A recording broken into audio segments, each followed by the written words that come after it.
चलिए हम शुरू करते हैं एक्सरसाइज 3.2 का क्वेश्चन नंबर तीसरा। और तीसरे का जो क्वेश्चन नंबर है पहला उसको हम पढ़ते हैं और उसको सोल्व करते हैं। तो बिना देर के हम चलते हैं क्वेश्चन नंबर तीसरे की तरफ। तो चलिए क्या लिखा हुआ है क्वेश्चन नंबर तीसरा वो देख लेते हैं। क्वेश्चन नंबर थर्ड लिखा हुआ है निम्न समस्याओं में रेखिक समीकरण बनाइए। हमें जो है इनका रेखिक समीकरण बनाना है, युग्म बनाना है।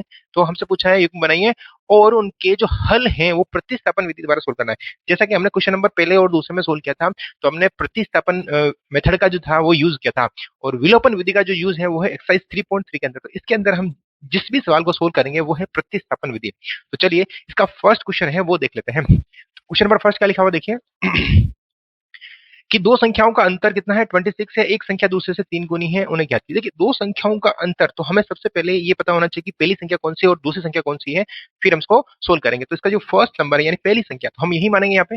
माना कि पहली संख्या यहाँ लिख लेते हैं। माना कि जो इसकी पहली संख्या है, माना कि पहली संख्या पहली संख्या कितनी मान लेते हैं हम यहाँ पे, मान लेते हैं x। ऐसा ही एंड जो दूसरी है, दूसरी जो संख्या है हमारे पास में, दूसरी संख्या जो मान लेते हैं वो कितनी मान लेते हैं हम, दूसरी संख्या हम मान लेते हैं y। इस तरह से हमसे पूछा है प्रश्नानुसार, प्रश्न कह रहा है, प्रश्न क्या कह रहा है, प्रश्नानुसार, प्रश्न के अनुसार प्रश्न हमसे कह रहा है कि इन संख्याओं का जो अंतर है, मतलब एक बड़ी है एक छोटी है, तो इन संख्याओं का अंतर है वो कितना है 26 है। तो कोई दिक्कत वाली बात नहीं। हम क्या करेंगे, x में से अगर y माइनस करें, इनका अंतर एक संख्या में से दूसरी संख्या घटाएंगे तो कितना आंसर आ जाएगा हमारे पास में, 26 आ जाएगा। ये क्वेश्चन नंबर फर्स्ट हो गई। और ये कौन कह रहा है हमसे, क्वेश्चंस वाला कह रहा है, ये हमने ऐसा लिख दिया। एंड दूसरा हमसे कह रहा है, हमसे क्या कह रहा है, फिर कह रहा है कि एक संख्या दूसरे की 3 गुनी है। देखो हाँ कोई दिक्कत वाली बात नहीं, पर मैं यहाँ से मैं आपसे एक चीज पूछूंगा तो वो मुझे जरूर बताएं। द्वितीय शर्तानुसार, शर्तानुसार दूसरी शर्त हमसे कह रही है कि एक संख्या दूसरे से 3 गुना है। मुझे आप बताइए इन दोनों में से संख्या बड़ी कौन सी है, एक्स वाली बड़ी है या फिर वाई वाली बड़ी है। देखिए एक्स और वाई का हम कैसे पता चलेंगे कि ये बड़ी है और ये बड़ी है, हमने यहाँ जो लिखा है यही हमने बता दिया कि संख्या कौन सी बड़ी है और कौन सी छोटी है। कैसे पता किया हमने, देखो एक्स में से मैं वाई घटा रहा हूँ तब जाके 26 आंसर आ रहा है। इसका मतलब वाई तो बड़ी नहीं हो सकती, अगर वाई बड़ी होती तो फिर 26 कैसे आंसर आता। इसका मतलब ये हो गया कि सीधा सा है कि जिस संख्या में से हम घटा रहे हैं, मतलब इसका मतलब तीन एक्स जो है वो बड़े हैं और वाई जो है वो क्या है हमारे पास में, छोटी संख्या है। इसका मतलब हमारे पास में एक्स बड़ी संख्या है और वाई क्या है, छोटी संख्या है। बस। तो फिर हमसे पूछा है, हमसे क्या पूछा, क्वेश्चन वाला कह रहा है कि एक संख्या दूसरे की 3 गुना है। तो एक चीज देखो, जैसे कि मेरा जो वजन है वो मान लेते हैं 90 kg, ऐसा है समझने के तौर पर। और कोई छोटा बच्चा है उसका वजन हम मान लेते हैं 30 kg, इस तरह से। अब मैंने कहा कि मेरा जो वजन है इस बच्चे के वजन से 3 गुना है। तो अब मैं कैसे लिखूंगा इसको, हमें कभी भी जब भी हम समीकरण बनाते हैं तो हम किसी भी दो चीजों को इक्वल करते हैं। तो इक्वल क्या करते हैं, जब भी ऐसा क्वेश्चन आता है तो हम गुणे करने वाली बात कर रहे हैं, बढ़ाने की बात कर रहे हैं, अधिक की बात कर रहे हैं, तो हम क्या करते हैं, सबसे पहले छोटी वाली जो संख्या होती है सारा काम उसमें करते हैं ताकि हम उसको बराबर ला सकें। तो देखिए अगर मैं इसका वजन जो है मेरे बराबर लेके आऊं, या फिर इसको मैं आगे लिख दूं जैसे कि ये मेरा वजन है, मुझे इसके बराबर लाना है, तो सवाल वाला भी यही कह रहा है कि जो इसका वजन है वो इसका 3 गुना है। तो अगर हम बराबर लेके आएंगे तो इसका 3 गुना है, इसका 3 गुना है, तो हम इसको गुणा कर देते हैं। भाई कह तो यही रहा ना कि जो ये बड़ा वाला है वो छोटे वाले का 3 गुना है। तो बस हम ऐसा ही करते हुए इसका समीकरण बनाएंगे। तो ये बड़ा वाला है, यानी कि जो बड़ी संख्या है, एक संख्या ये बड़ी संख्या है, बड़ी संख्या मतलब ये जो x है वो छोटी संख्या की 3 गुना है। तो छोटी संख्या कौन सी है, y, इसका 3 और फिर क्या है, गुणा है, ऐसा इस तरह से। तो x की जो वैल्यू है वो y की वैल्यू की 3 गुनी है, इस तरह से हमसे कहा गया है। तो इसको इसे इंटू कर लो, कितना आंसर आ जाएगा हमारे पास में, आ जाएगा 3y। और इसको इधर लेके आ जाओ तो क्या हो जाएगा हमारे पास में, x माइनस, हाँ x माइनस 3y एंड बराबर हम कर देते 0। ये बन जाएगा हमारे पास में समीकरण नंबर 2। और कुछ नहीं करना है, इन दोनों समीकरणों को किससे सोल्व करना है, विलोपन विधि से हमको उसको क्या करना है, सोल्व करना है। बस कोई दिक्कत नहीं, अभी हो जाएगा फटाफट से। देखिए कैसे करेंगे इसको हम सोल्व सॉरी विलोपन विधि से नहीं करना है, हमें इसको सोल्व करना है प्रतिस्थापन विधि से। तो क्या करेंगे, समीकरण 1 से हम हमेशा की तरह x का मान निकालेंगे और रो 2 में रखेंगे इस तरह से। तो यहाँ लिखेंगे समीकरण 1 से, क्या लिखेंगे यहाँ पे, समीकरण 1 से किसका मान निकालेंगे, x का मान। अगर समीकरण 1 से मैं x का मान निकालना चाहूँ यहाँ से, तो x का मान कैसा आएगा जरा बताना। समीकरण तो ये लिखा हुआ है हमारे पास में 26। देखो यहाँ पे हमने x का मान निकालना है तो सिर्फ इस y को उधर भेजेंगे, सीधा सा। तो ये किसकी है, माइनस की, तो ये किसकी हो जाएगी, प्लस की हो जाएगी, सीधा सा। ये 26 माइनस y हो जाएगा, सॉरी यहाँ प्लस हो जाएगा, और ये आ जाएगा समीकरण नंबर 3। दोबारा से समीकरण 1 से हमने किसका मान निकाला, x का, और अब ये वाला जो मान आ रहा है उसे हम 3 नाम दे देंगे और ये वाला मान हम रखेंगे समीकरण नंबर 2 में, मतलब 1 से निकालते हैं और दूसरे में रखते हैं। तो ये जो भी हमने मान निकाला वो रखेंगे समीकरण 2 में। तो यहाँ लिखेंगे यह मान इसमें रखने पर, समीकरण नंबर 2 में रखने पर, 2 में रखने पर, अगर यह मान हम समीकरण नंबर 2 में रखते हैं, समीकरण 2 कहाँ है, ये रही है हमारे पास में समीकरण नंबर 2, तो इसमें रख दो, जहां x है उसकी जगह जगह छोड़ दो और बाकी ये मान रख दो। यानी कि मैं क्या करूंगा यहाँ पे, यहाँ इस तरह से करेंगे कि x की जगह हम जगह छोड़ देंगे, फिर लिखेंगे 3y एन बराबर हम करेंगे 0। तो x की जगह क्या आ रहा है, 26 प्लस y आ रहा है इस तरह से। दोबारा से ये वाला जो समीकरण लिखा हुआ है हमने यहाँ लिख दिया, और जो x की जगह था उसका मैंने ब्रैकेट लगा दिया और इसकी जगह ये वाला मान पुट कर दिया। बस कुछ नहीं करना है, ब्रैकेट ओपन करना है, 26 प्लस वाई एंड यहाँ लिखा जाएगा माइनस का 3y एन बराबर 0। अब देखो ये 3y लिखा हुआ है, ये 1y लिखा हुआ है, 3y में से 1y जाएगा, 2y बचेगा, संख्या किसकी बड़ी है, माइनस की, तो आंसर भी हम लिखेंगे माइनस के, क्योंकि 3y में से 1y जाएगा तो माइनस के 2y बच जाएंगे। यहाँ 26 एंड बराबर हम करेंगे 0। अब 26 को हम भेज देते हैं उस वाली साइड के अंदर, तो यहाँ हमारे पास में 2y है एन बराबर। एक चीज ध्यान से देखो, ये संख्या आगे का चिन्ह देखा जाता है, ये प्लस की है, उधर जाएगी किसकी बन जाएगी, माइनस की, और ये ऑलरेडी पहले किसकी थी, माइनस की थी, इसलिए ये माइनस की ही रहेगी। तो ये माइनस का 26 हो जाएगा, और जब हम y की वैल्यू फाइंड करेंगे तो 26 और ये मल्टीप्लाई में आ रही है, मतलब इंटू में आ रही है, बटाव में चली जाएगी ऐसा। तो इसको इससे काट देते हैं, कितना आंसर आया इसका, 13, यानी 13 आंसर आ गया। यानी कि 2 1 जा 2 एंड 2 3 जा 6, यानी कि 2 एकम 2, 2 3 6, ये एक बार और 3 बार कट जाएगा। y की वैल्यू कितनी है हमारे पास में, y की वैल्यू हमारे पास में आ रही है 13, इस तरह से लिखा जा सकता है। अब ये जो वाला जो मान है वो रखेंगे समीकरण नंबर किसमें, 1 में, जी नहीं, 2 में, जी नहीं, यहाँ रखेंगे 3 के अंदर। बस देखो अगर आप 1 में रखोगे तब भी आंसर आ जाएगा, 2 में रखोगे तब भी आंसर आ जाएगा, पर क्योंकि हमें शॉर्ट में करना है, हमारे पास में एग्जाम के अंदर टाइम नहीं रहेगा, तो क्या करेंगे हम यही रखते सीधा। देखो हम, देखो अगर ये वाला मान है ना मैं यहाँ रखूं तो क्या करूं, या फिर यहाँ रखो, यहाँ रखें y का मान, फिर इसको उधर भेजना पड़ेगा, लेकिन इसमें देखो इसमें ऑलरेडी उसको उधर भेज रखा है, तो ये थोड़ा सिंपल रहेगा, हमें सिर्फ मान रखना है। देखो अगर मैं y की जगह 13 रखूं, इन दोनों को जोड़ना है और हमारे पास में x के आंसर आ जाएंगे। इट मीन क्या करना है हमें, सीधा सीधा कि यहाँ जो यह मान है, यानी कि y का मान, y का जो मान है वो रखना है समीकरण नंबर, y का मान समीकरण नंबर 1 में नहीं, 2 में नहीं, 3 में रखने पर, तो यहाँ कर देते हैं 3 में रखने पर, तो 3 में रखेंगे, 3 का लिखा हुआ है, ये लिखा हुआ है यहाँ x प्लस 2, सॉरी x बराबर लिखा हुआ है, माइनस मिस्टेक, यहाँ लिखे x बराबर 26 एंड प्लस y की वैल्यू कितनी है हमारे पास में 13, तो x बराबर इन दोनों को हम क्या कर देते हैं, प्लस कर देते हैं, तो 3 और 6 कितने हो जाएंगे 9, और 1 और 2 कितने हो जाएंगे 3, इस तरह से। तो यहाँ एग्जाम के अंदर इतना सा नहीं लिखे आना है, थोड़ा सा अच्छा लिखे आना है, ताकि क्या है कि एग्जाम में थोड़ा सा प्रभावित हो सके और थोड़ा उसको लगे कि हाँ बच्चों को कुछ अच्छा लिखा है। तो क्या लिखना है, देखो यहाँ लास्ट में लिखना है थोड़ा सा कि पहली संख्या, यहाँ जो हमने लिखी है पहली संख्या, ये जरूर लिखी है एग्जाम के अंदर, ताकि थोड़ा सा आपके अच्छा प्रभाव पड़े। तो पहली संख्या कितनी है, हमने x मान रखी थी, x बराबर कितना लिखेंगे हम, बराबर करके x की वैल्यू कितनी आ रही है हमारे पास में, बताओ, पहली संख्या हमने x मान रखी थी, तो ये x ही है, कितना आंसर आ रहा है हमारे पास में 39। एंड इसी तरह से जो सेकेंड वाला नंबर है, सेकेंड नंबर यानी y बराबर कितना है हमारे पास में 13, तो यहाँ हम लिखेंगे तीसरा, इस तरह से। तो ये थोड़ा सी चीज आपको एग्जाम के लास्ट में आंसर में लिख के आनी है, थोड़ा सा अच्छा इंपैक्ट जाएगा, और एग्जामिनर यूं सोचता है कि नहीं नहीं बच्चे को सवाल आता है इस तरह का। तो अब हम चलते हैं इसका क्वेश्चन नंबर जो सेकंड वाला है, देखिए ठीक है, क्वेश्चन नंबर इसका तीसरे का सेकंड वाला क्वेश्चन क्या दे रखा है वो देख लेते हैं। देखिए क्वेश्चन नंबर तीसरे का जो सेकंड दे रखा है वो हमारे पास में दे रखा है कि दो संपूरक कोणों में से, एक सेकंड क्या लिखा हुआ है, दो संपूरक कोणों में बड़ा कोण छोटे कोण का 18 डिग्री अधिक है। देखिए संपूरक कोण किसे कहते हैं पहले बताइए, एक तो होता है पूरक कोण, एक होता है संपूरक कोण। संपूरक कोण का मतलब होता है जिनका योग कितना हो 180 हो, ऐसे दो कोण जिनका योग कितना हो 180, और पूरक किसे कहते हैं, ऐसे दो कोण जिनका योग कितना होना चाहिए हमारे पास में 90 डिग्री होना चाहिए। तो यहाँ जो है कोण का योग कितना है हमारे पास में 180 है, तो हमें लिखना पड़ेगा पहला कोण कौन सा है, दूसरा कोण कौन सा, इस तरह से। तो हम यहाँ लिखेंगे माना कि पहला कोण, माना कि पहला संपूरक कोण, कौन सा, पहला संपूरक कोण जो है वो मान लेते हैं हम यहाँ पे x, और साथ में डिग्री लगा दो ऊपर, ठीक है। एंड दूसरा जो इसका दूसरा संपूरक कोण है, दूसरा संपूरक इसका जो कोण है वो कितना मान लेते हैं हम यहाँ पे y डिग्री, इस तरह से। देखो यहाँ पहला हमने लिख दिया है, दूसरा हमने लिख दिया है, और हमसे कह रहा है कि प्रश्नानुसार, हम यही लिख लेते हैं पहले प्रश्नानुसार, पहली कंडीशन के हिसाब से कह देते हैं प्रश्नानुसार। देखो इसने क्यों संपूरक बोला, संपूरक इसलिए बोला कि हमें पता है कि इन दोनों का योग जो होता है वो 180 होता है, तो पहली कंडीशन तो हम यही सेटिस्फाई कर देते हैं कि x प्लस वाई बराबर होना चाहिए, वो 180 होना चाहिए, और ये हो गया समीकरण नंबर 1, इस तरह से। ठीक है, अब हम बात करते हैं समीकरण नंबर 2 की। तो यहाँ लिखेंगे द्वितीय शर्तानुसार। क्या लिखेंगे? द्वितीय शर्तानुसार। द्वितीय शर्त, दूसरी शर्त क्या कह रही है? दूसरी शर्त हमसे कह रही है कि बड़ा कोण जो है वो छोटे कोण से 18 डिग्री अधिक है। देखो, अब यहाँ पे आप बड़ा और छोटा कुछ भी मान सकते हो।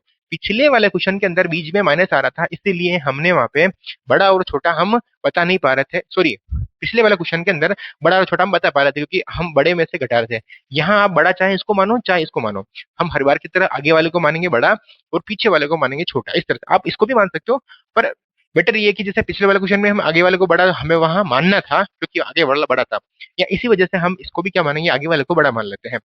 तो यहाँ क्या करेंगे, एक्स यानी कि ये बड़े वाला जो है वो छोटे वाले कोण से कितना है, 18 डिग्री अधिक है। तो ये बड़ा मान लेते हैं, सर ये बड़ा है और ये कौन सा है, छोटा है। तो मैंने बताया आपको, जो छोटा होता है उसको इसके बराबर लाने के लिए इसमें जोड़ना पड़ेगा। तो जोड़ना पड़ेगा, इसका मतलब कितना जोड़ेंगे हम, 18 जोड़ेंगे इस तरह से। अब ये दोनों आपस में क्या हो गए, बराबर। मैं ये कह रहा हूँ कि ये बड़ा है और ये क्या है, छोटा है, तो छोटे वाले के अंदर हम जोड़ते हैं तब जाके दोनों बराबर आते हैं, इस तरह से। तो इसको हम इधर लेके आएंगे, तो एक्स माइनस वाई बराबर हो जाएगा 18, और ये हो गया समीकरण नंबर 2 हमारे पास। अब हम चलते हैं, इनको प्रतिस्थापन विधि से कैसे सोल्व किया जाता है वो देखते हैं। देखिए, इन दोनों को प्रतिस्थापन विधि सोल्व करने के लिए हम वही कि समीकरण 1 से, जो समीकरण हमारे पास में 1 है, उसमें किसका मान निकालेंगे, x का मान फाइंड करेंगे, x का मान। तो समीकरण 1 से हम x का मान निकालेंगे, रखेंगे अंदर 2 के अंदर। तो यहाँ लिखेंगे x plus y is equal to 180, इसको उधर भेज देते हैं। तो x की वैल्यू हमारे पास में जाएगी 180, ये इधर आएगा, किसका बन जाएगा, माइनस का बन जाएगा। शायद मेरे हिसाब से कोई दिक्कत नहीं होनी चाहिए। मैं थोड़ी सी इसमें क्या है, इंक डाल देता हूँ, एक सेकंड है ना।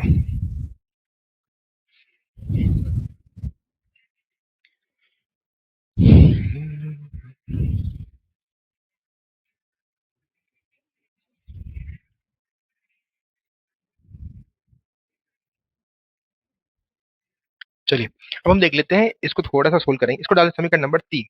कौन सा जगह समीकरण नंबर हो जाएगा अपने पास में,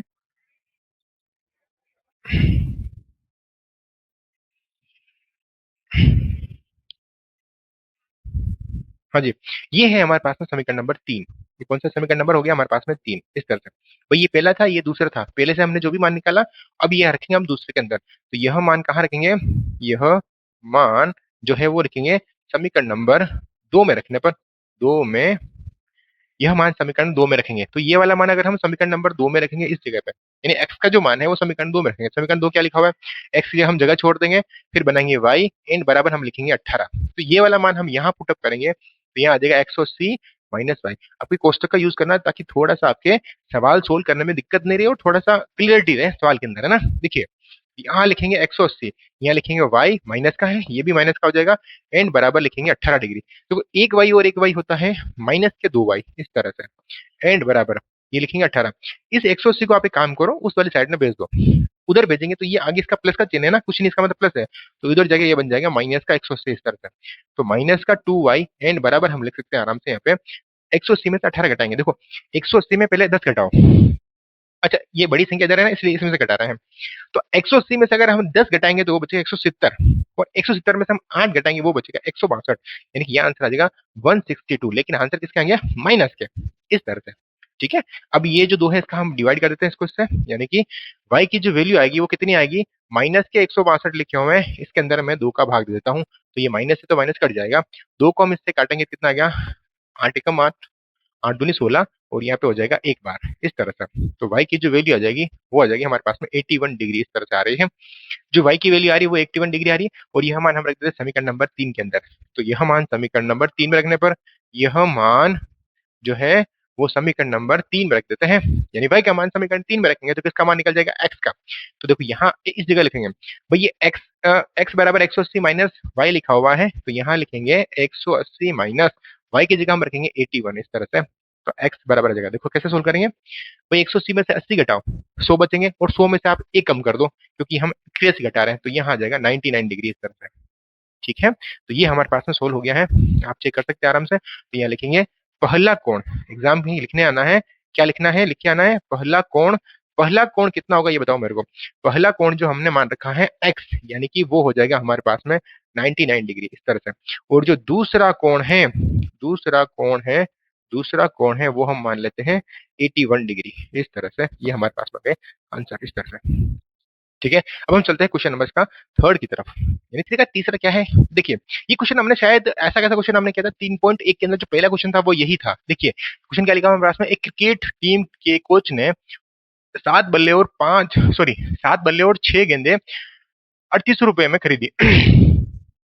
देखिए, हम जब भी ये हमने क्वेश्चन नंबर जब 3.1 समझे थी, उस समय मैंने बताया था कि हम जब भी किसी शॉपकीपर दुकानदार के पास जाते हैं, तो हम उससे सबसे पहले क्या सवाल करते हैं, यही पूछते हैं कि सर एक पेन का, एक पेंसिल का, एक गेंद का, एक बल्ले का, हम हमेशा से किसी भी चीज को खरीदने से पहले हम उसकी एक की प्राइस पूछते हैं।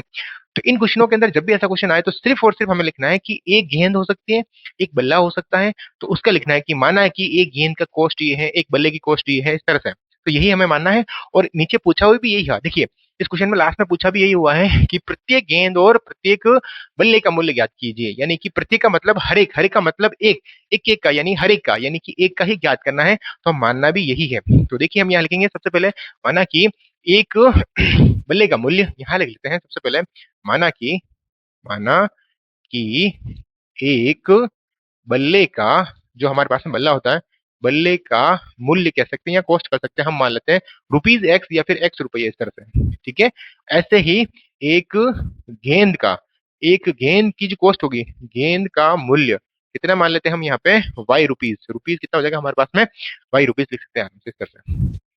ठीक है, अब हमसे पूछ रहा है हमारे पास में कितने बल्ले हैं, 7 बल्ले और 6 गेंदे हैं, मुझे बताइए। यहाँ एक बार हम लिख लेते हैं प्रश्न के अनुसार, प्रश्नानुसार। प्रश्न हमसे कह रहा है कि कितनी गेंदे हैं और कितने बल्ले हैं। सर हमारे पास में 7 बल्ले हैं और कितनी गेंदे हैं, 6 गेंदे हैं। तो एक बल्ले का मूल्य एक एक्स है, दो का 2 एक्स, तीन का 3 एक्स, चार का, ऐसे ही हमारे पास में 7 बल्ले हैं, तो मूल्य हो जाएगा इसका 7 एक्स इन प्लस, फिर 6 गेंदे, एक गेंद का हमारे पास में कितना है, 1 वाई, तो 6 गेंद का हो जाएगा 6 वाई, इस तरह से।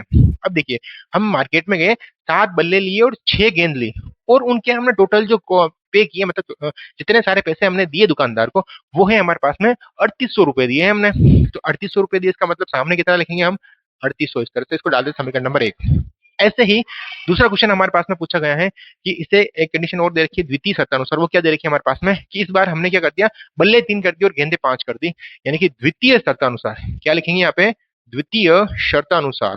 तो द्वितीय सेकंड कंडीशन हमसे जो कह रहा है, वो ये कह रहा है कि हमारे पास में 3 तो है बल्ले और 5 है गेंदे। 3 बल्ले हैं और कितने हैं, 5 गेंदे हैं, और इसके हम टोटल प्राइस करके आ रहे हैं, रुपए दे के आ रहे हैं 1750, और ये है हमारे पास में समीकरण नंबर 2, इस तरह से। ठीक है, अब इनको हम सोल्व करते हैं। कौन सी विधि से करना है, क्योंकि हम प्रतिस्थापन विधि पढ़ रहे हैं, तो हम इसको प्रतिस्थापन विधि से ही सोल्व करेंगे। तो सबसे पहले वही कि समीकरण 1 से हम क्या मान निकालेंगे, एक्स का मान निकालेंगे। तो यहाँ लिखा हुआ है समीकरण 1 से, यही लाइन लिखेंगे, समीकरण 1 से एक्स का मान। जो समीकरण 1 है, इससे हम किसका मान निकाल लेते हैं, एक्स का मान निकाल लेते हैं। मैं इसको थोड़ा सा नीचे लिख लेता हूँ।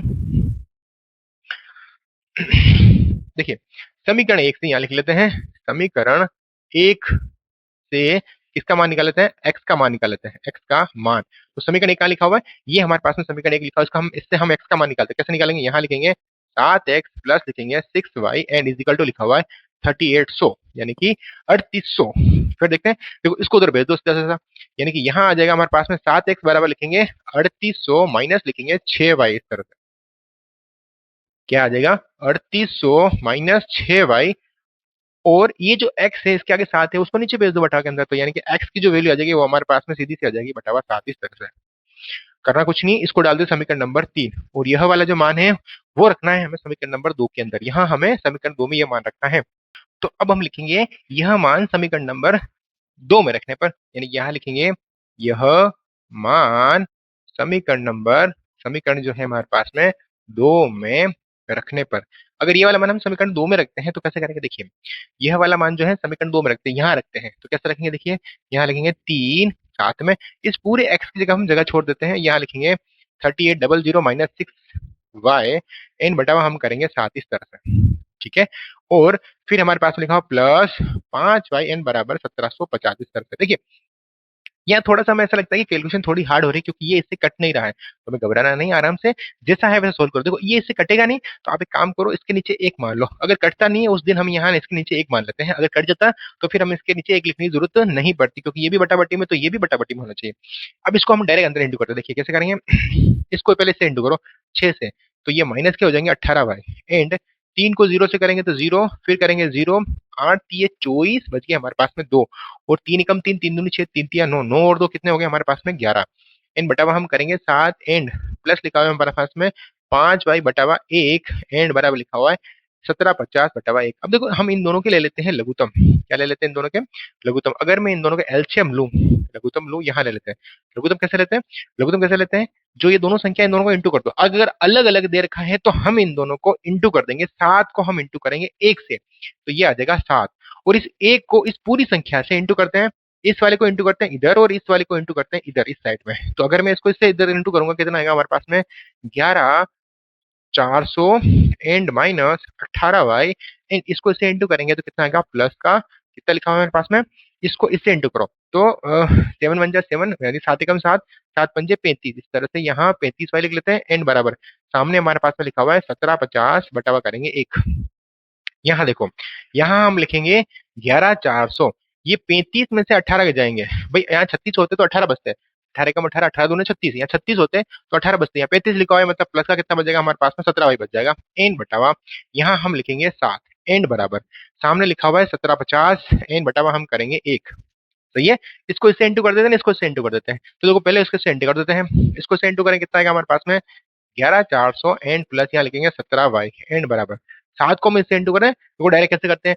7 को हम 0 से करेंगे, पहले 0, फिर 7 को 5 से करेंगे, 7 एकम 7, ऐसे 7 पंजे 35, या 5 लिखेंगे, हासिल बच गया हमारे पास में 3।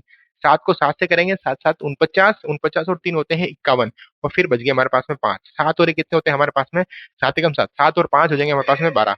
इस तरह से तो यहाँ लिखेंगे 12 इस तरह से। एक बार दोबारा चेक कर लेते हैं हम यहाँ पे कि 7 को 0 से करेंगे तो 0, 7 7 7 35 बच गए 3, या 3 लिख दिया, 7 7 49 और 3 कितने होते हैं हमारे पास में?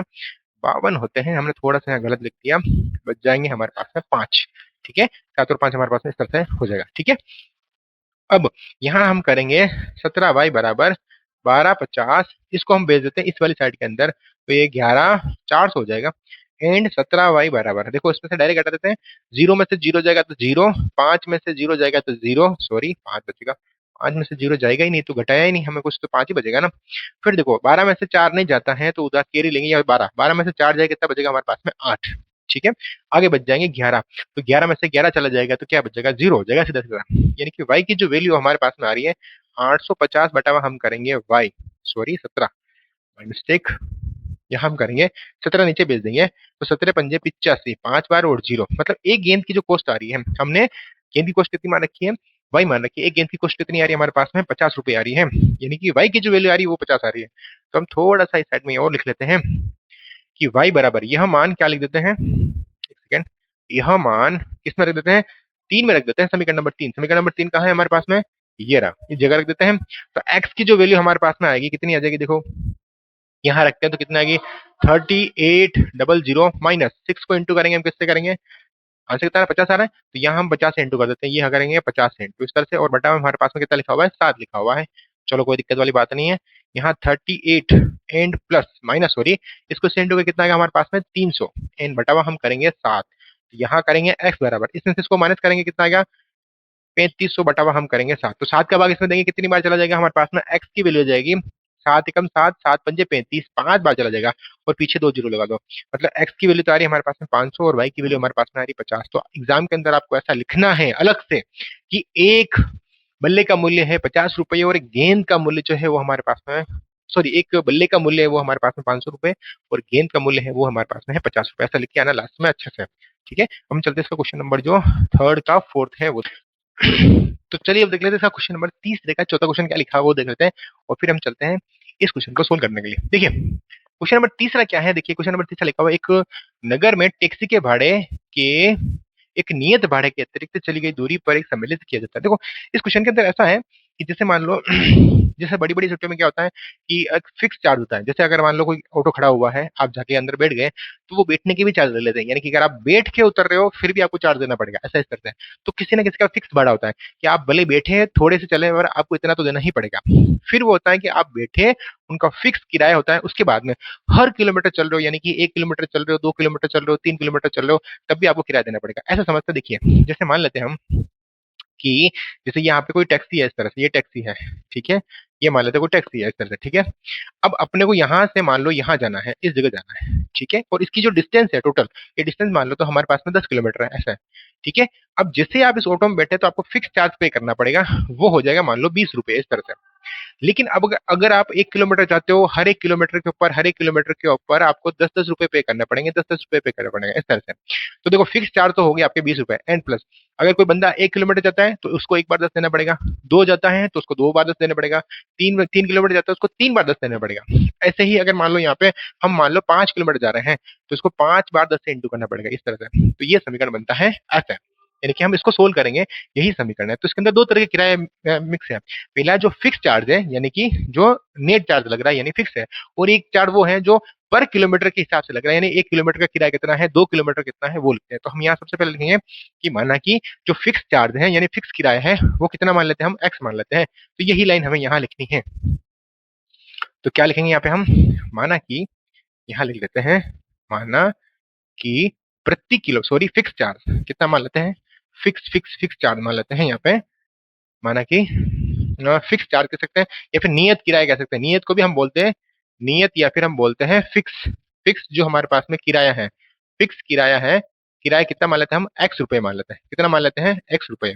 और प्रति किलोमीटर है, जो हर एक किलोमीटर का किराया है, प्रति किलोमीटर किराया है, प्रति किमी जो हमारे पास में किराया है, उसको हम मान लेते हैं वाई रुपए, इस तरह से।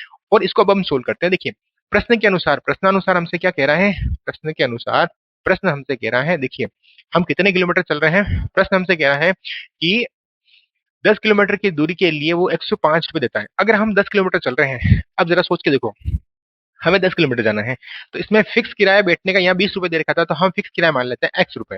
भाई एक्स है ना फिक्स किराया, बैठने का हम पैसे लेते हैं।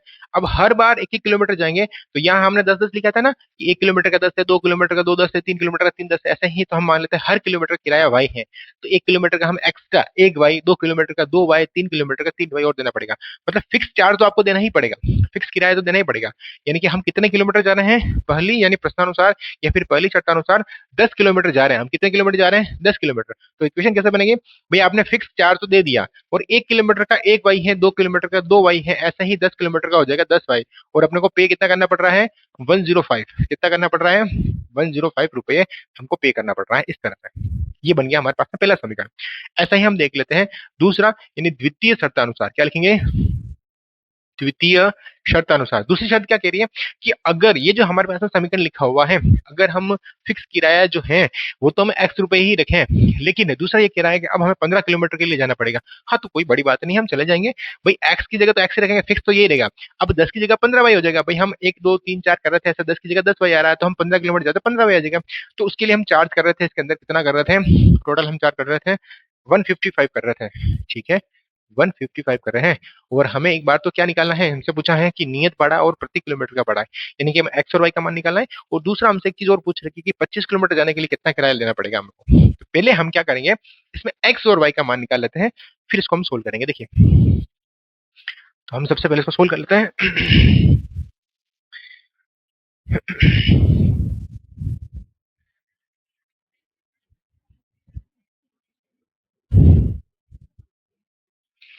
चलिए, तो ये समीकरण एक लिखा हुआ है, समीकरण एक से किसका मान निकालेंगे, हम एक्स का मान निकालते हैं। यहाँ लिखते हैं समीकरण एक से, समीकरण एक से किसका मान निकालते हैं, एक्स का मान। अगर समीकरण एक से मैं एक्स का मान निकालू, कैसे निकालूंगा, यहाँ लिखेंगे एक्स बराबर, भाई ये 10 उधर चले जाएगा तो कितना हो जाएगा, 105 माइनस हो जाएगा 10 वाई, और इसको डाल दे समीकरण नंबर 3। ऐसा ही किया ना, सिर्फ इसको मैंने उधर भेजा। और यह जो मान है, यह मान कहाँ रखते हैं, यह मान जो रखते हैं वो समीकरण नंबर किस में रख देते हैं, हम समीकरण नंबर 2 में रख देते हैं। समीकरण 2 कहाँ लिखा हुआ है, यहाँ, ये समीकरण नंबर 2 है हमारे पास में, तो इसमें रख देते हैं। तो x की जगह तो हम ये रखेंगे, यानी कि यहाँ रखेंगे 105 माइनस 10 वाई एंड प्लस के 15 एंड बराबर हमारे पास में लिखा हुआ 155, यही लिखा हुआ है इस तरह से, ठीक है। अब ये 15 में से 10 जाएगा, कितना बचेगा हमारे पास में बताओ, 5 वाई बच जाएगा एंड बराबर 155 लिखेंगे। इसको हम भेज देंगे उस वाली साइड के अंदर, तो ये हो जाएगा 5 वाई बराबर लिखेंगे 155 माइनस 105, इस वाले को उधर भेजेंगे तो ये बन जाएगा माइनस का। हमारे पास में 5 वाई बराबर, ये 155 में से 5 जाएगा तो शायद मेरे हिसाब से 50 बच जाएगा। और जो वाई का मान आ रहा है, सिंपल सा, अगर मैं वाई का मान लिखना चाहूँ, यहाँ लिख लेता हूँ मैं वाई का मान, वाई का मान कितना आ जाएगा, 50 के अंदर हम भाग दे देंगे, किसका दे देंगे हम 5 का। तो कितना आंसर आएगा हमारे पास में, इसको इससे काटेंगे तो आंसर आ जाएगा हमारे पास में 10, यानी कि वाई का मान कितना आया 10 रुपए। और वाई क्या है, प्रति किलोमीटर का किराया, यानी कि 1 किलोमीटर हम जा रहे हैं तो हमें 10 रुपए देना पड़ेगा, 2 जा रहे हैं तो 2 10 देना पड़ेगा, 3 जा रहे हैं तो 3 10 देना पड़ेगा, ऐसे ही 30 रुपए हो जाएंगे। अब यह मान जो है समीकरण नंबर 3 में रख देते हैं। यह मान यह मान जो है वो समीकरण नंबर हम 3 में रखते हैं, यानी कि इस जगह पे। तो x का मान कितना आ जाएगा हमारे पास में, देखो यहाँ लिखेंगे 105 माइनस यहाँ 10 लिखा हुआ है इंटू वाई की जगह हम लगा देंगे 10। तो कितना हो जाएगा 105 माइनस यहाँ हो जाएगा हमारे पास में 100। तो x की वैल्यू कितनी आ जाएगी हमारे पास में, 105 में से 100 घटाएंगे तो हमारे पास में आ जाएगा ओनली 5 रुपए। इस तरह से तो फिक्स जो चार्ज है, आप ऑटो में बैठ गए और उतर गए तो 5 रुपए तो आपको देने ही पड़ेंगे, चाहे आप आगे गए या फिर नहीं गए। ये क्वेश्चन वाला कह रहा है इस तरह से। अब देखिए फिक्स जो चार्ज होता है वो ये होता है। हम देखते हैं अगर हम 25 किलोमीटर जाएंगे, कितने किलोमीटर जाना है 25 किलोमीटर जाना है, तो 25 किलोमीटर के लिए इक्वेशन क्या बनेगी, देखो सबसे पहले हमें फिक्स चार्ज देना पड़ेगा। भाई हमें इसको से लिखो, जैसे कि हमें 25 किलोमीटर जाना है, 25 किलोमीटर के लिए अगर मुझे 25 किलोमीटर जाना है ना, तो कैसे जाऊंगा, देखो पहले फिक्स चार्ज यानी 5 रुपए। जैसे मैं ऑटो में बैठा तो मैंने 5 रुपए तो दे दिया उसको, एंड प्लस अब मैं 1 किलोमीटर जाऊंगा तो 1 वाई, 2 किलोमीटर जाएंगे 2 वाई, 3 किलोमीटर जाएंगे 3। हमें 25 किलोमीटर जाना तो यानी 25 वाई, वाई का मान कितना है हमारे पास में 10। तो ऐसा लिखेंगे, यानी कि 5 तो यहाँ है ही है, इसको से इंटू करेंगे तो 250, जोड़ेंगे तो 255 आ जाएगा हमारे पास में। इस तरह से ये रहे इस सवाल के आंसर। तो ये 25 किलोमीटर का किराया, ये एक्स का है। और ये नीचे लिख सकते हैं नियत भाड़ा जो है, नियत भाड़ा यानी फिक्स भाड़ा, फिक्स किराया वो कितना है हमारे पास में 5 रुपए। और प्रति किलोमीटर का जो किराया है वो कितना है हमारे पास में, वाई की वैल्यू कितनी है हमारे पास में 10 पैसे। तो ये तो था सवाल नंबर हमारे पास में चौथा। अब हम करेंगे सवाल नंबर 5वां की तरफ। तो चलिए हम देख लेते हैं क्वेश्चन नंबर इसका तीसरे का जो 5वां है वो क्या है वो देख लेते हैं, इसको पढ़ लेते हैं और फिर इसको सोल्व करें। देखिए हमसे पूछा गया है कि क्वेश्चन वाला हमसे कह रहा है कि यदि किसी अंश, यदि किसी भिन्न के अंश व हर में दो जोड़ दिए जाए। देखो अंश जो होती है कोई भिन्न होती है वो ऐसा होती है, देखो ऊपर लिखा होता है अंश इस तरह से, ठीक है, और नीचे लिखा होता है हर। तो अब हमारे पास में न तो अंश है नहीं हर है, तो हम सबसे पहले यही मानेंगे, माना कि किसी भी भिन्न, ये भिन्न है ना, भिन्न का हम मान लेते हैं अंश और यहाँ लाइन लिखेंगे, माना कि क्या लिखेंगे, माना कि, माना कि किसी जो भिन्न है, माना कि किसी भिन्न का अंश, हम ऊपर वाली संख्या मान रहे हैं, अंश को हम मान लेते हैं एक्स। ऐसे ही अगर मेरे से पूछे कि हर कितना होगा, तो हर कितना मान लेते हैं हम, हर मान लेते हैं वाई, इस तरह से, ठीक है। अब हमसे कह रहा है कि प्रश्न के अनुसार, ये कह रहा है प्रश्नानुसार, प्रश्न क्या कह रहा है हमसे पहले वो समझ लेते हैं और फिर इसको हम सोल्व करते हैं। प्रश्न हमसे कह रहा है कि यदि किसी भिन्न के अंश, यदि किसी भिन्न के अंश और हर दोनों में दो जोड़ दिया जाए तो वो 9/11 हो जाती है। तो पहले अंश लिखो, भाई ये हमारे पास में अंश है, और हर लिखो ये हमारे पास में हर है। अंश में भी दो जोड़ दो, हर में भी दो जोड़ दो। तो अब इसका जो आंसर आना चाहिए वो हमसे कह रहा है कि 9/11 आना चाहिए, इस तरह से। भाई ये कौन कह रहा है, ये सवाल वाला कह रहा है कि आप अंश और हर है ना, ये अंश हमने एक्स मान लिया, वाई हमने ये हर मान लिया, इसके अंदर जोड़ेंगे तो आंसर, इसको क्रॉस मल्टीप्लाई करो, किसी गुणा करो। तो इसको इससे करेंगे, देखो 11 को इससे भी करेंगे इससे भी करेंगे, तो यहाँ आ जाएगा 11x प्लस, इसको इससे करेंगे तो ये आ जाएगा 22 एंड, इसको इससे करेंगे तो यहाँ आ जाएगा 9y, इसको इससे करेंगे तो यहाँ आ जाएगा 18, इस तरह से। तो इसको उधर भेज दो और इसको उधर भेज दो, मतलब एक्स वाई एक तरफ कर लो और बिना एक्स वाई एक तरफ कर लो। तो यहाँ आ जाएगा 11x माइनस का 9y एंड बराबर 18, और ये उधर चला गया तो माइनस का y हो जाएगा, इस तरह से। 11x माइनस का 9y एंड बराबर 18 में से नहीं जाएगा तो 22 में से घटाएंगे तो माइनस का 4, समीकरण नंबर हम बना लेते हैं यहाँ पे 1, इस तरह से, ठीक है। ऐसे ही हम बनाएंगे समीकरण नंबर 2। यानी कैसे बनाएंगे, देखिए क्वेश्चन वाला हमसे कह रहा है, क्वेश्चन वाला क्या कह रहा है कि यदि अंश और हर में 3 जोड़ दिए जाए, अब दोनों में 3 3 जोड़ रहे हैं तो वो संख्या 5/6 हो जाती है। देखो अगर मैं अंश और हर के अंदर 3 जोड़ देते हैं, लो जोड़ देते हैं, अंश कितना है हमारे पास में x और हर कितना है हमारे पास में y, अंश में भी 3 जोड़ दो, हर में भी 3 जोड़ दो, जोड़ दिए साहब। अब ये जो संख्या है वो कितनी हो जाती है, ये संख्या हो जाती है हमारे पास में, क्या लिखा हुआ है हमारे पास संख्या हो जाती है 5/6, मतलब इसके आंसर जो है वो 5/6 हो जाएंगे। भाई अंश ये है, हर ये, इनमें 3 3 जोड़ दो तो सामने 5/6 लिखना है। इसको कैंची गुणा कर दो इस तरह से, इसको इससे करेंगे तो कितना आएगा 6x प्लस यहाँ हो जाएगा 18 एंड बराबर, इसको इससे कर दो, यहाँ हो जाएगा 5y, 5 को 3 से करेंगे तो प्लस का 15 हो जाएगा, x x एक तरफ x y एक तरफ, ये इधर आ गया तो माइनस का 5y हो जाएगा एंड बराबर, ये 15 लिखा हुआ है इसको हम उधर भेजेंगे तो ये माइनस का 18 हो जाएगा। ऐसा ही है 6x माइनस 5y एन बराबर, ये 18 में से 15 घटाएंगे, 18 में से 15 घटाना है, कितना बचेगा माइनस का 3 बचेगा, इस तरह से। तो ये समीकरण नंबर हमारे पास में हो गया 2। अब कुछ नहीं करना है, समीकरण 1 से हम किसका मान निकालेंगे x का, और रखेंगे समीकरण नंबर 2 में, तो यहाँ लिखेंगे समीकरण 1 से x का मान। सिंपल है, कुछ नहीं करना है। ये इसको है ना, इसको यहाँ लिखो इस जगह पे। तो क्या लिखा हुआ है हमारे पास में, यहाँ लिखा हुआ है 11x माइनस के 9y बराबर माइनस का 4। अब इस वाले को हम भेज देते हैं उधर, यानी कि 11x माइनस 4 प्लस का 9y, एंड हमें x की वैल्यू निकालनी है। तो 4 प्लस 9y बटा हुआ हम कर देते हैं 11, और ये डाल देते हैं समीकरण नंबर 3 इस तरह से। कैसे किया भाई, ये इसको हमने भेजा उधर, ये माइनस के थे इसलिए प्लस के हो गए। ये 11 इंटू में आ रहा है इसलिए चले गए बटावे के अंदर। अब ये वाला जो मान है वो हम रखेंगे समीकरण नंबर 2 के अंदर, मतलब यहाँ रखेंगे। तो देखिए कैसे रखेंगे, सिंपल सा सवाल है, आराम से सोल्व करेंगे तो आंसर इसके आ ही जाएंगे। मैं थोड़ी सी इसके अंदर इंक डाल देता हूँ। चलिए, तो यह मान रखते हैं समीकरण नंबर, यह मान जो है वो रखते हैं समीकरण नंबर कौन सा है, समीकरण नंबर 2 में रखने पर। समीकरण 2 कहाँ लिखी हुई है, समीकरण 2 ये लिखी हुई है, यानी कि 6 की जगह 6, एक्स की जगह हम ब्रैकेट बना के माइनस के 4 प्लस के 9y एन बटावा हम करेंगे 11 इस तरह से। ठीक है, एंड प्लस, प्लस ही आ रहा है ना बीच में, सॉरी माइनस आ रहा है, माइनस के 5y एंड बराबर माइनस के 3 लिखा हुआ है। अब देखिए क्योंकि ये कट नहीं सकते, इसीलिए इसके नीचे हम एक लिखेंगे और एक लिखेंगे। कट जाते तो हम इसके नीचे एक नहीं लिखते। अब इसको अंदर इंटू कर देते हैं। तो देखिए सिंपल सा है, 6 को इससे इंटू करेंगे तो माइनस का 24 आ जाएगा, एंड प्लस 9, 6 को इससे इंटू करेंगे तो 9 छंग 54 एंड y बटावा हम करते हैं 11, एंड माइनस का यहाँ लिखेंगे 5y बटावा 1 एंड बराबर माइनस के 3 बटावा 1 इस तरह से। अब इन दोनों के हम ले लेते हैं लघुत्तम। तो लघुत्तम कितने आ जाएंगे, इसको इससे इंटू कर दो सीधा सीधा, अलग अलग संख्या है तो यहाँ लिखेंगे 11, इसको इससे इंटू करो पहले, यानी पूरी कोष्टक से। तो एक को किसी से भी इंटू करो, वो की वो संख्या हमारे पास में वापस आती है इस तरह से, एंड माइनस, अब देखो इसको इससे इंटू करेंगे, ये 55 हो जाएगा इस तरह से, एंड बराबर लग रहा है माइनस के 3 बटावा 1। इसको थोड़ा सा सोल्व कर लेते हैं।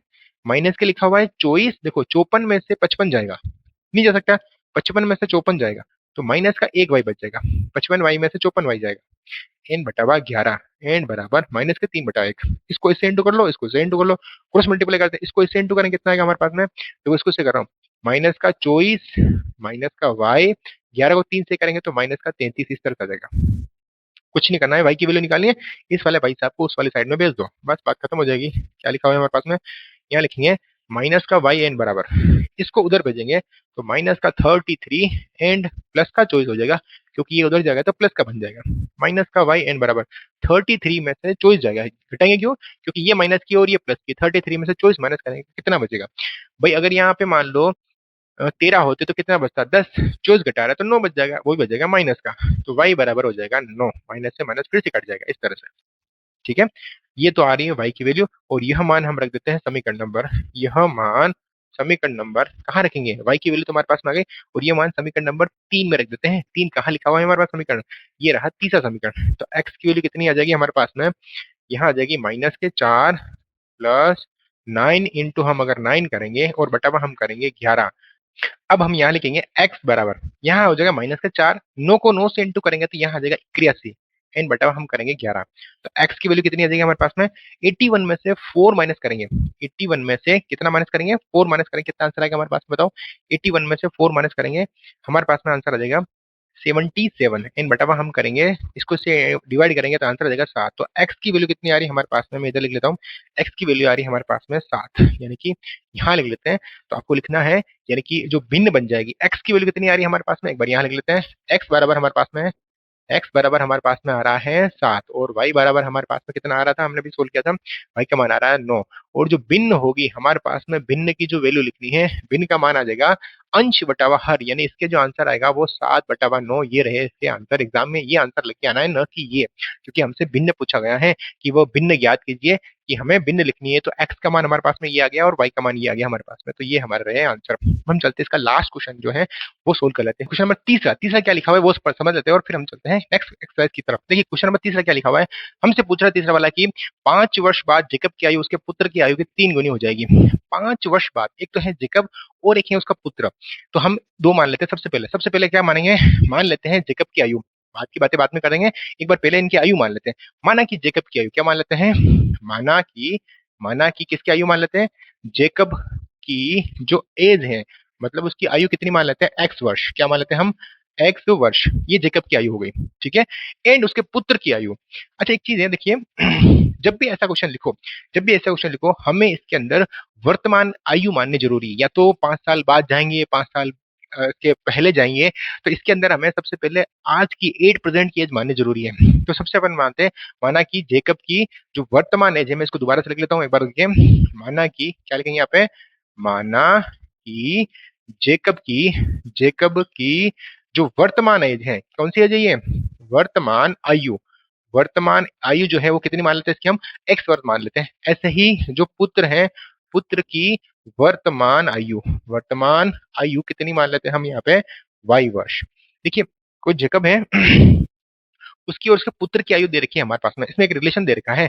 तो हमें सबसे पहले क्या करना है, इनकी वर्तमान एज माननी जरूरी है। अगर आप इसकी वर्तमान एज नहीं मानोगे तो हम 5 साल पहले 5 साल बाद में कैसे जाएंगे। तो इसका मतलब हमें इसकी वर्तमान आयु माननी जरूरी है। तो हम यहाँ लिखेंगे प्रश्नानुसार। प्रश्न कह रहा है, अब इस प्रश्न को पढ़ते हैं और इसका आंसर हम देते हैं प्रश्नानुसार। प्रश्न क्या कह रहा है हमसे, प्रश्न कह रहा है कि 5 वर्ष बाद, 5 वर्ष बाद मतलब देखिए अभी इसकी आयु कितनी है, एक्स, ये तो है पिता की आयु, और ये है पुत्र की आयु, कोई दिक्कत नहीं होनी चाहिए। हमसे कह रहा है कि 5 वर्ष बाद, भाई अभी जैसे मान लेते हैं कि मैं 25 साल का हूं, तो 5 वर्ष बाद 30 का हो जाऊंगा, मतलब मेरी एज जो है वो 5 बढ़ जाएगी। तो क्या करेंगे, 5 इसके अंदर प्लस करेंगे और 5 इसके अंदर भी प्लस करेंगे। भाई 5 साल अभी वर्तमान आयु लिखी है आज की, तो 5 साल बाद, यानी कि यहाँ लिखेंगे, ऊपर लिख देते हैं 5 साल बाद। 5 साल बाद की कंडीशन देख रहे हैं, तो ये 5 साल ये भी बड़ा हो जाएगा, 5 साल ये भी बड़ा हो जाएगा। तो हमसे कह रहा है कि जो जेकब है, 5 वर्ष बाद जेकब की आयु उसके पुत्र की आयु से 3 गुनी हो जाएगी। ठीक है सर, ये जेकब की आयु है, ये उसके पुत्र की आयु है, इससे 3 गुनी हो जाएगी, इससे 3 गुनी हो जाएगी। बस ये तो लिखा है, इसको सोल्व कर लीजिए। x प्लस 5 बराबर 3 को इससे इंटू करेंगे तो 3y, एन प्लस 3 को इससे इंटू करेंगे तो 15, इसको चला गया, इसको तो ले जाता है। तो x माइनस 3y बराबर 15 माइनस 5, क्या किया, 3 को चलाएंगे तो ये तो माइनस के, इसको उधर भेजेंगे तो ये हो जाएगा माइनस के। तो x माइनस 3y बराबर हो जाएगा हमारे पास में 10। अब ऐसे ही समीकरण नंबर हम बनाएंगे 2। तो क्या लिखें, द्वितीय शर्तानुसार, द्वितीय शर्तानुसार। दूसरी शर्त क्या कह रही है वो हम देख लेते हैं। देखिए द्वितीय शर्तानुसार कौन सी है, द्वितीय शर्तानुसार। दूसरी शर्त हमसे क्या कह रही है, देखिए दूसरी शर्त हमसे कह रही है कि 5 वर्ष पश्चात, सॉरी क्या कह रहे हैं कि 5 वर्ष पूर्व, ये तो था हमारे पास में 5 वर्ष बाद की बात कर रहे हैं। अब 5 वर्ष पहले, जैसे अभी मेरी एज मान लेते हैं 20 साल, 5 वर्ष पहले मेरी आयु कितनी थी, 5 वर्ष पहले मेरी आयु थी 25 में से 5 माइनस करेंगे तो कितना बचेगा 20, यानी कि यहाँ ये 5 वर्ष, 5 वर्ष पूर्व की बात कर रहा है। तो जेकब की भी वर्तमान आयु तो एक्स है, इसके पुत्र की आयु वाई है, तो 5 वर्ष पहले ये माइनस कर देते हैं, और 5 साल बाद, सॉरी 5 साल पहले ये भी तो छोटा होगा भाई, इसका पुत्र भी तो छोटा होगा, 5 साल पहले की बात करेंगे तो। अभी इन दोनों की आयु है तो इसमें से 5 कम करेंगे, इसमें भी 5 कम करेंगे, तो ये कह रहा है कि 7 गुनी हो जाएगी। तो इसकी जो पुत्र की आयु से कितनी गुनी हो जाएगी, 7 गुनी हो जाएगी। ये हमसे कह रहा है, दोबारा से हमसे कह रहा है कि जो 5 वर्ष पूर्व जेकब की आयु उसके पुत्र की आयु की 7 गुनी हो जाएगी। भाई 5 साल इसको भी छोटा कर दिया, 5 साल इसको भी छोटा कर दिया, तो जो इसका पिता की आयु है वो उससे 7 गुनी हो जाएगी। बात इतनी सी थी। x माइनस 5 बराबर करेंगे 7 को इससे इंटू कर लो, ये 7y, 5 को इससे इंटू कर लो, ये 35, इसको उधर ले आओ, इसको उधर ले जाओ, तो x माइनस 7y बराबर माइनस का 35, इसको उधर लेंगे तो ये प्लस का 5 हो जाएगा। तो यहाँ लिखेंगे x माइनस 7y बराबर 35 और 5 घटाएंगे तो बचेगा माइनस का 30, इस तरह से। अब इसको हम सोल्व कर लेते हैं, यहाँ कोई दिक्कत वाली बात नहीं है।